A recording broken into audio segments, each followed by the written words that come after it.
Salut les amis, c'est Thomas InTech, j'espère que vous allez bien. On se retrouve aujourd'hui pour parler du Steam Deck OLED, la console portable de Valve. Ça fait maintenant un peu plus d'un mois que je teste la machine et j'ai beaucoup de choses à dire à son sujet. Alors installez-vous confortablement comme d'habitude et on regarde tout ça. Allez, c'est parti, showtime!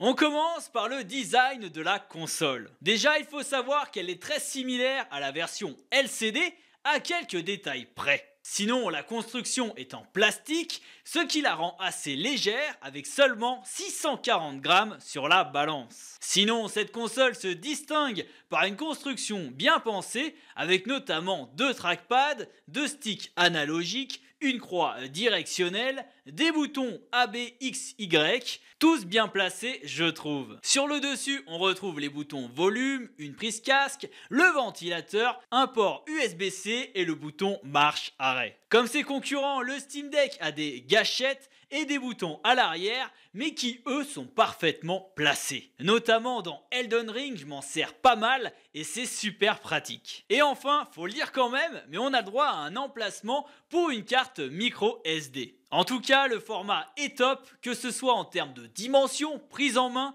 c'est très confortable à utiliser comme console portable. Concernant l'écran, j'ai été bluffé. C'est la plus grosse mise à jour par rapport à la version LCD, avec un écran désormais OLED, tout simplement magnifique. Ce qui offre un impressionnant 1000 nits de luminosité. Et c'est aussi plus confortable pour jouer en extérieur. Le HDR offre un rendu toujours plus beau et j'ai pu l'essayer sur quelques jeux car oui, tous les jeux ne sont pas compatibles, mais quand c'est possible, que c'est beau. De plus, on a une résolution donc de 1200 par 800 pixels, ce qui est moins bien que la concurrence, mais encore une fois, c'est pas le plus important pour moi, et sur une taille d'écran comme celle-ci, ça me suffit amplement. L'écran a également bénéficié donc d'une augmentation du taux de rafraîchissement, passant de 60 à 90 Hz, ce qui est une excellente amélioration. Cependant, pratiquement aucun jeu n'atteint ce taux de rafraîchissement pour le moment, et c'est quand même bien dommage. Outre cette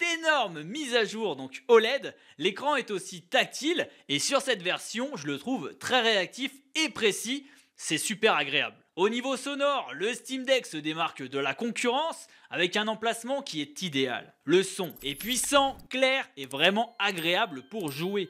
Vous pouvez, si vous le souhaitez, même brancher un casque, que ce soit en filaire ou même en Bluetooth, et ça marche extrêmement bien. Le Steam Deck OLED a bénéficié encore de quelques améliorations, avec notamment un processeur qui a été gravé à 6 nanomètres, ce qui lui permet d'être plus efficace avec une meilleure gestion de la latence et de l'autonomie, donc de ses performances. Ce n'est pas rien puisque la batterie est bien meilleure maintenant comparée à l'ancien modèle et elle creuse même l'écart avec la concurrence. Elle est passée de 40 watts à 60 watts, ce qui se traduit par une autonomie de batterie d'environ 30 à 50% plus longue selon le jeu. Dans mon expérience avec des jeux indés ou émulateurs, je tenais 4-5 heures et sur des gros jeux AAA type Cyberpunk, Elden Ring, plus de 2 heures. On est encore un peu light sur ce point de l'autonomie, mais je trouve que ça progresse quand même gentiment. Je vous recommande tout de même d'avoir une batterie externe en cas de déplacement, sinon ça risque d'être compliqué. Outre l'autonomie, moi j'ai trouvé que la console était particulièrement silencieuse et le système de refroidissement y fait très bien le job. Le Wi-Fi lui donc est passé au niveau supérieur avec le 6E qui permet de télécharger des jeux à une vitesse aberrante. Attention quand même, il faudra les équipements donc réseau compatibles pour en profiter, mais sinon ça marche extrêmement bien. Concernant le stockage de la machine, vous avez deux possibilités avec une version 512, celle que j'ai choisie qui, je pense, est suffisante, surtout que l'on peut rajouter donc une carte micro SD pour étendre le stockage. Vous pourrez aussi, si vous aimez bidouiller, ouvrir la console pour rajouter du stockage. Si vous avez énormément de jeux Steam, il y a également un autre modèle avec 1 Tera de stockage, mais attention tout de même car l'écran est légèrement différent avec un traitement anti-reflet. Son prix est donc de 569 € pour la version 512 et 679 € pour la version 1 Tera, ce qui est plus abordable que celle des concurrents notamment.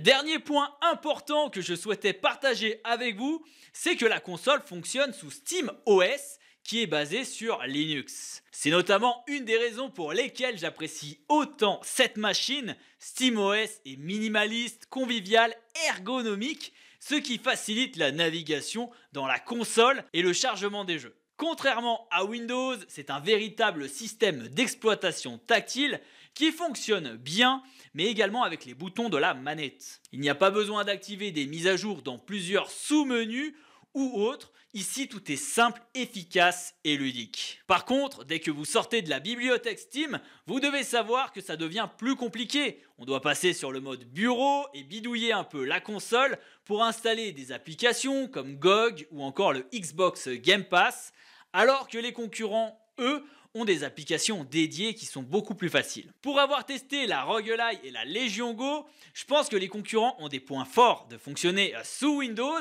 avec peut-être notamment plus de jeux compatibles, notamment, mais par contre en termes d'optimisation, SteamOS est pour moi meilleur et plus simple dans son utilisation. Personnellement, moi, quand j'allume ma console, j'ai envie de lancer le jeu et en profiter directement.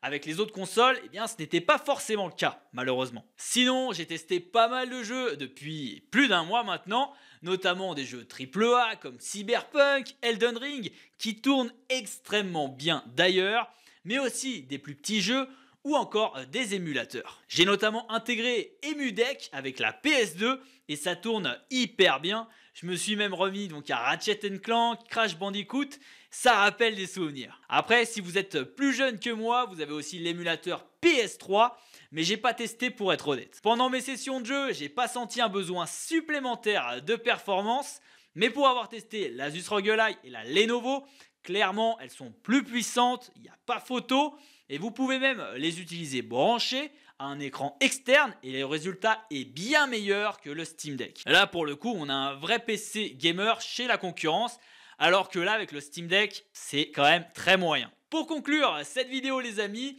je dois dire que j'ai adoré ce Steam Deck OLED et même plus que ça, je l'ai adopté. Cette console qui devait être un test va finalement rester au studio. Son format, l'écran OLED, SteamOS qui tourne à la perfection, la puissance et surtout sa facilité d'utilisation en fait pour moi la meilleure console portable en 2024. Attention tout de même, c'est un avis complètement personnel et elle répond moi à mes besoins. Maintenant, si vous cherchez la console portable la plus puissante du marché, c'est certainement pas la console qu'il vous faut, ou encore si vous souhaitez un écran plus grand ou même Windows. Si vous hésitez, je vous invite à me laisser un message dans les commentaires ou directement en DM sur Instagram pour qu'on en discute. J'espère que cette vidéo vous aura plu. Si c'est le cas, n'hésitez pas à liker, commenter et vous abonner à la chaîne si ce n'est pas déjà fait. On se retrouve très vite pour une nouvelle vidéo. Prenez soin de vous et à la prochaine. Allez, salut!